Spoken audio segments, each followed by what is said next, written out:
I don't think magiging patas itong investigasyon na ito dahil kung nakita nyo naman yung mensahe ng Pangulo na sinabi niya na ganitong kriminal na mga, sorry hindi ko maalala yung exact words na sinabi, pero sinabi niya ganitong mga kriminal na ingest.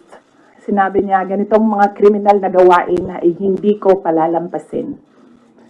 So, makita na natin, no, the pronouncements of the President, meron ng bias doon. So, kahit pa man pumunta ako doon, hindi ako pumunta doon, we believe, and I believe, that we, meaning the lawyers and I, believe that cases will be filed. So, kahit pang sabihin nila na merong investigasyon, sa simula pa lang, nagdesisyon na sila na mag-file sila ng cases. Provision their removal from office. So, on that point, it's still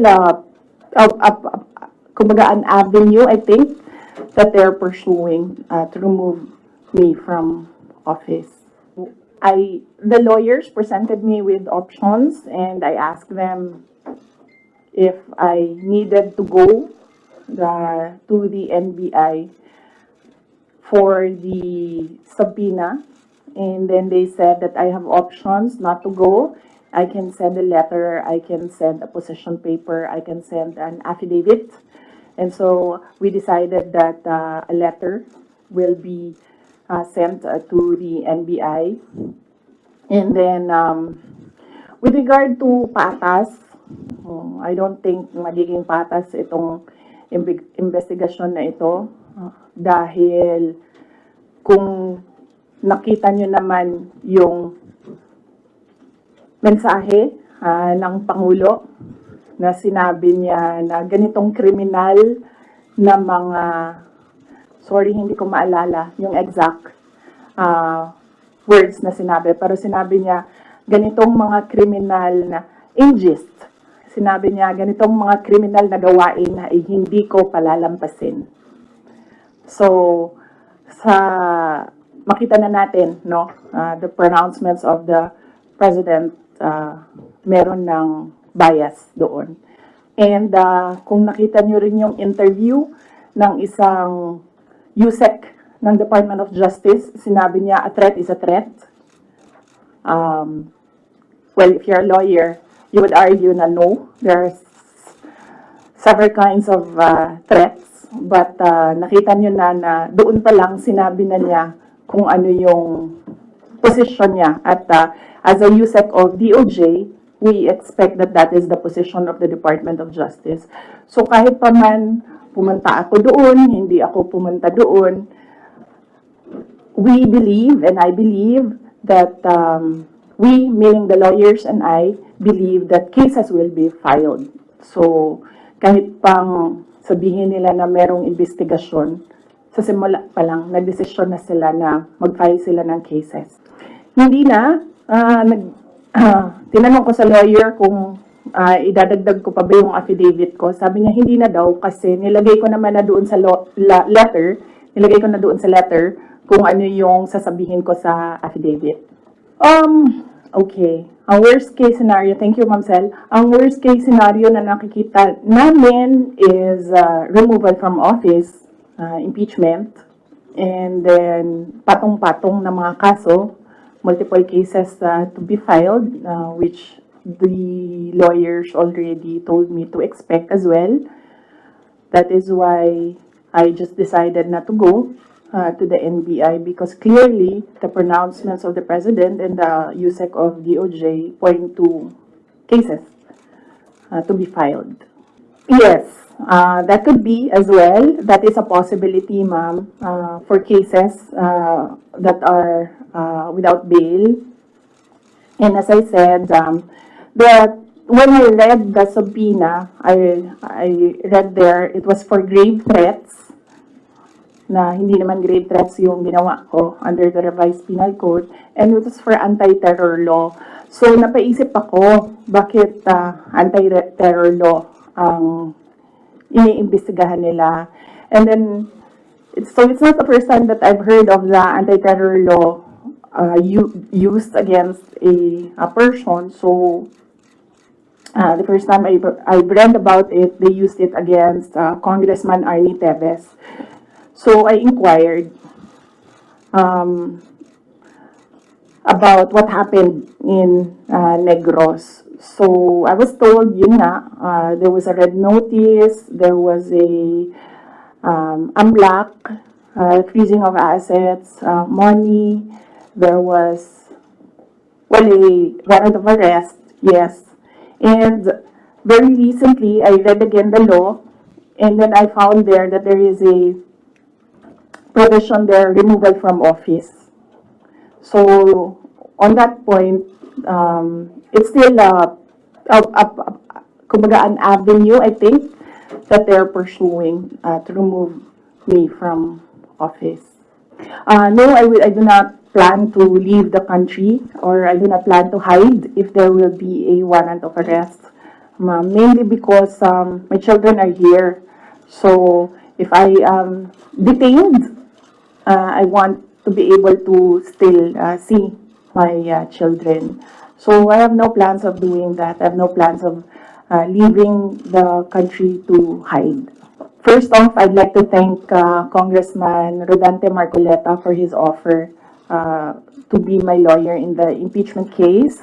I appreciate it because he's a very good lawyer. He's a brilliant lawyer. In fact, he pointed out to me points during the committee hearing that I was, as a lawyer, I was not able to see. So that shows his astuteness in the law. But I feel that he will better serve the country if he remains as a member of the House of Representatives. That is what is important right now. We need good public servants, good leaders, good officials in government. And I assure everyone that we already have lawyers helping us. In fact, the moment that Franz Castro announced last year that they are planning to file an impeachment, we already talked to lawyers who will handle the impeachment case at the time. But now, cases pala, 3. So we just need more lawyers. And we already discussed this with the first team that we hired as lawyers. So very recently, we had a meeting with the lawyers, and what was discussed there was the arrangements, because we needed more lawyers. We are expecting another impeachment case, no? So this may be 3 impeachment cases.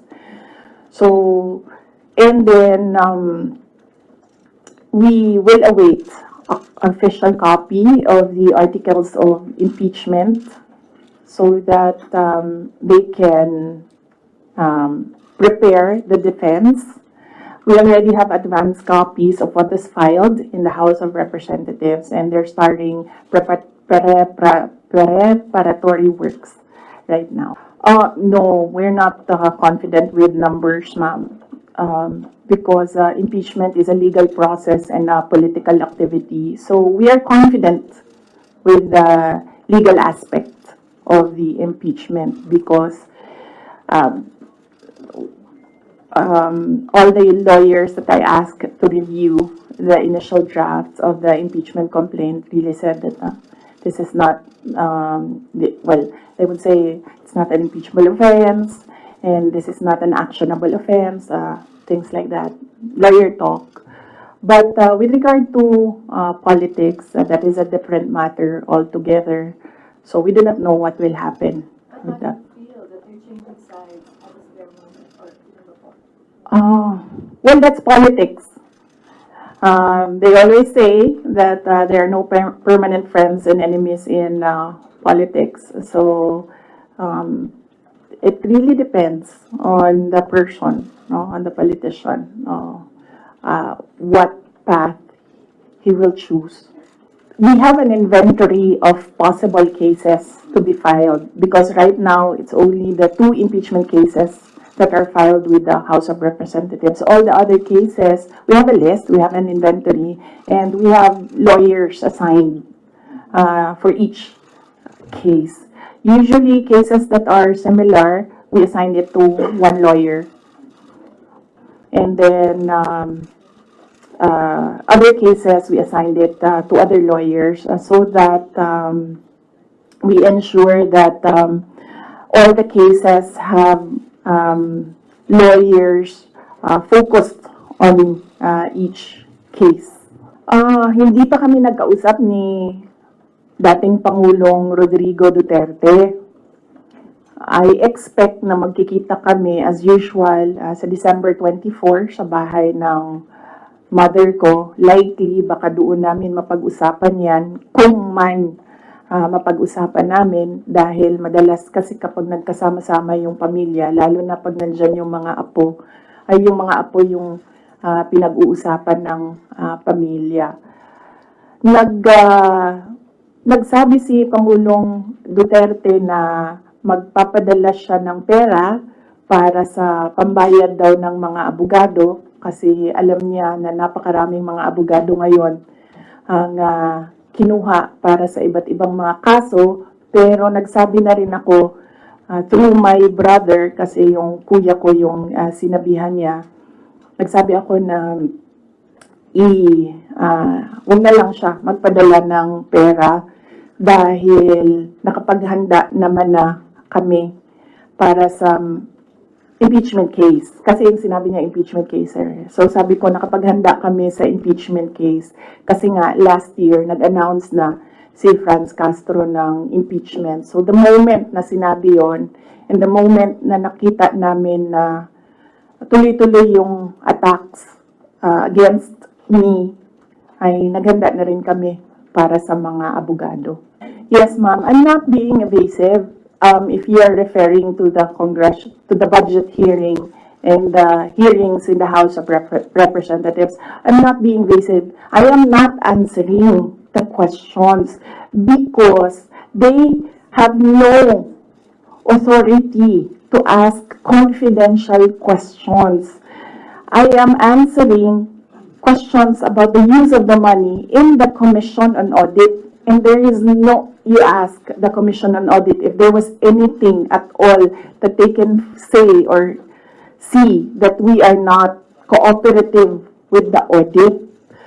So it is wrong to say that I am evasive. I am definitely not answering questions about the use of the fund, about confidential funds, because it pertains to national security and the lives of the people involved in intelligence operations.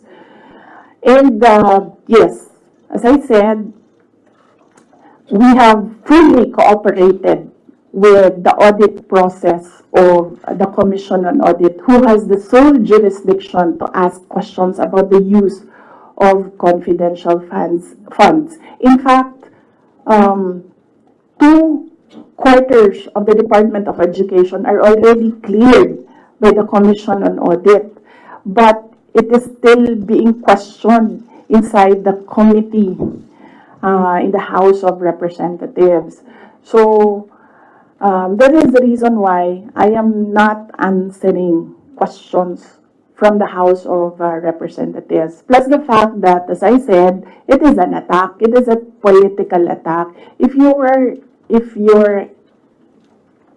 in aid of legislation and you want to legislate about confidential funds, you do not target one office and terrorize and torment the employees of that office. What you do is you do a sampling, a random sampling of the offices who have confidential funds. Why not call the office of the president who has billions and billions of confidential funds if you want to legislate about confidential funds? So that shows that they're singling out the office of the vice president. And I really feel that it's very disrespectful to the office of the Vice President. That is also why when they ask that I respect their process, respect begets respect. So if they want respect, they should first respect the office of the Vice President. That is what I was saying, that they don't like me, they don't like my person, they don't like Inday Sara Duterte, but they have to respect the office of the Vice President. So if they want to investigate confidential funds, they don't single out one office. I will not give an explanation because it will entail that I explain intelligence operations, which will compromise offices who do intelligence operations. It will really compromise how they work. So no explanation will be given to the members of the House of Representatives.